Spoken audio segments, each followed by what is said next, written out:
पिला माने बापा मांकर कथा शुण नचेत अदालत तुमर कथा शुणिब।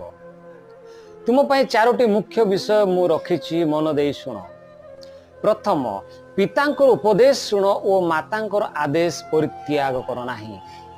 द्वितीय, तुम जन्मदाता पितांकर कथा शुण पुणी माता वृद्धा हेले ताहाकु तुच्छ ज्ञान कर नाही।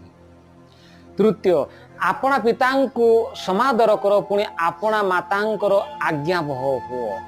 चतुर्थ, वृद्ध व्यक्ति को तिरस्कार कर नाही किंतु तांकु पितृतुल्य ज्ञान कर।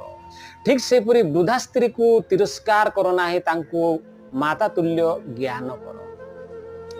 यह सब करबा द्वारा तुमर प्रत्येक कर्म क्षेत्र रे मंगल हेबो आउ पृथ्वी रे तुमे दीर्घायु हेबो। पिला माने बापा मांकर कथा शुण नचेत अदालत तुम